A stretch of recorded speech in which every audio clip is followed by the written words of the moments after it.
নমস্কার, সকলকে জানাই স্বাগত আমার চ্যানেলে। আজকে আবারও একটি নতুন ভিডিও নিয়ে আমি চলে এসেছি। আজকে আমি ড্রয়িং করব বসন্ত উৎসব রিলেটেড একটি ড্রয়িং। তার জন্য কী লাগবে সেটা দেখে নিই। ফার্স্টে আমার লাগছে ড্রয়িং খাতা, এই ডোমসের পেন ব্রাশ, আর তারপরে আমি ড্রয়িং করা স্টার্ট করে দিয়েছি। কীরকম ছিল ড্রয়িংটা সেটা তো আগেই দেখলেন।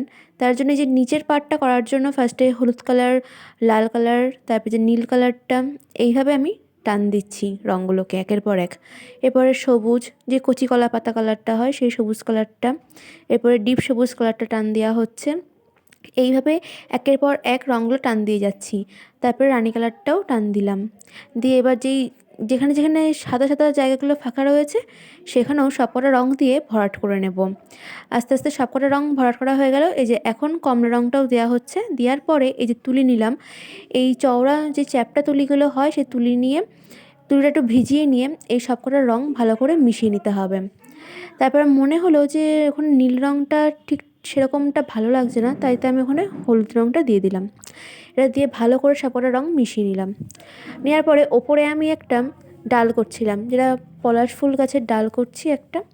ওখানে কিছু পাতা থাকবে, ফুল থাকবে, সেরকম একটা ওখানে লুক দেওয়ার চেষ্টা করছি। তার জন্য ফার্স্টে আমি ডালটা করে নিলাম। এবার ডালের যে এক সাইডে একটু কালো হালকা একটু বর্ডার মতো হয় সেটা একটু দেওয়ার চেষ্টা করছি। এটা দেওয়া হয়ে গেল। তারপরে যে পাতাগুলো করছি, তার জন্য ফার্স্টে সবুজ কালারটা, ডিপ সবুজ কালার যেটা, সেটা দিয়ে পাতাগুলো করে নিচ্ছি। একটু ডিস্টেন্স মেপে মেপে পাতাগুলো দিচ্ছি যাতে ভালো লাগে দেখতে।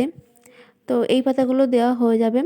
এই কালারটা দেওয়ার পরে এর উপরে কিন্তু হালকা যেই সবুজ কালারটা সেটা দেওয়া হবে, কারণ ওপর দিয়ে যখন আলোটা পড়ে তখন ওই দিকটাতে একটু হালকা হালকা কালারটা আসে, সেই জন্য হালকা সবুজ কালারটা দেওয়া হচ্ছে।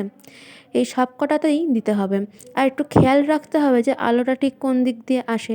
যেগুলো একটু ভেতরের যেই পাতাগুলো সেখানে নিশ্চয়ই ওপর দিয়ে আলো আসতে পারবে না, সেখানে অন্য সাইড দিয়ে বা নিচের দিক দিয়ে বা অন্য দিক দিয়ে আসবে।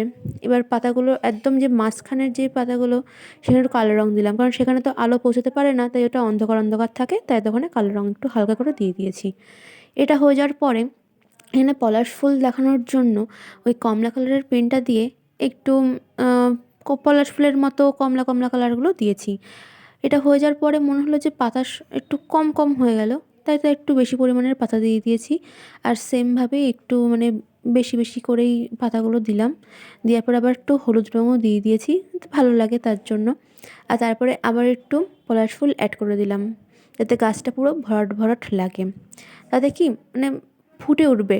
আর প্রতিটা সাদা ব্যাকগ্রাউন্ডের ওপরেই কিন্তু সবুজ কালারটা খুব ভালো করে ফুটে ওঠে। আর ওটা হয়ে যাওয়ার পরে এবার আবিরের প্লেটগুলোর সাজানো হচ্ছে। তার জন্য ফার্স্টে আবিরের কালারগুলো দিলাম, গোলাপি, কমলা আর নীল কালার। দেওয়ার পরে এই যে কালো কালারটা দিয়ে প্লেটেকে দিয়েছি। এবারটা উপরে একটু আকাশের কালার করব, যার জন্য ফার্স্টে জল দিয়ে নিলাম, একটু ভিজিয়ে নেওয়ার পরে ওই পেন ব্রাশটা দিয়ে একটা লাইন টেনে নিলাম। নিয়ে এবার এই যে তুলি দিয়ে এইভাবে রঙটাকে টানলে ওটা কিন্তু সুন্দরভাবে মিশে যায় রঙটা।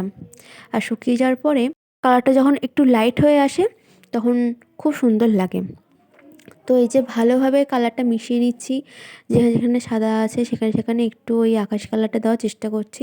এবার ওইটা শুকিয়ে যাওয়ার পরে এখানে যে গাছের সরু সরু যে শাখা পোশাকাগুলো হয় এবার সেইগুলো এঁকে নিচ্ছি ওই সেম ব্রাউন কালারটা দিয়ে। এইগুলো আঁকা হয়ে গেল।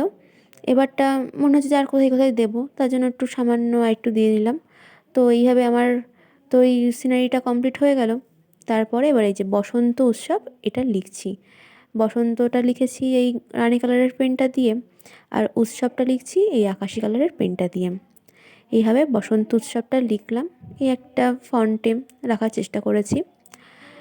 কীরকমটা লাগছে জানাবেন এই ফন্টটা। এখানে অন্য ফন্টও দেওয়া যেত, তাহলাম যে না এই ফন্টটা দিই, যেটা আসলো মনে সেইভাবেই দিয়েছি। আর তারপর একটু বর্ডার লাইনটা টেনে দিচ্ছি হালকা করে, তাতে একটু ফুটে ওঠে লেখাটা। তো সেটা আমি বেগুনি কালারটা দিয়েছি, যেহেতু ওখানে রানী কালার আছে তার থেকে একটু ডিপ কালার বেগুনি দিয়েছি। আর এখানে আকাশি কালারটা দিয়ে লিখেছিলাম, তাতে এখানে ডিপ নীল কালারটা বর্ডারে রেখেছি। এইভাবে লেখাটা আমি কমপ্লিট করে নিচ্ছি। আর তারপরে কিন্তু আমার ড্রয়িংটা কমপ্লিট হয়ে যাবে। আর তারপরে ভাবছিলাম যে না, এখানে একটু ফাঁকা ফাঁকা লাগছে, তো কী করা যায়।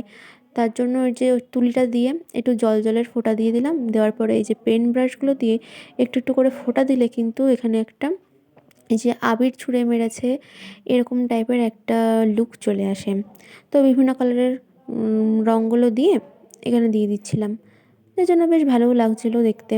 এই ফাঁকা ফাঁকা জায়গাটা ভরাট হয়ে যায়। আর এই যে এইভাবেই আমার পুরো ড্রয়িংটা কমপ্লিট হয়ে গিয়েছে বসন্ত উৎসবের। তো এই যে বসন্ত উৎসব উপলক্ষে এটা আমার আরও একটি ড্রয়িং। তো এই ড্রয়িংটা কেমন লাগলো জানাবেন আপনারা, আর ভিডিওটা ভালো লাগলে লাইক করবেন। আমাদের বাঙালিদের কাছে বসন্ত উৎসব মানেই একটি খুশির আমেজ। এই সময় নানান রঙের আবিরে যেরকম সবাই রঙে সেজে ওঠে, সেরকম সকলেরই জীবন নতুন রঙের ছোঁয়াতে আরও নতুনভাবে শুরু হয়। এটি নতুন শুভ পর্বের শুরু হয়। আশা করি সকলের বসন্ত উৎসব খুব ভালো কাটবে। ধন্যবাদ।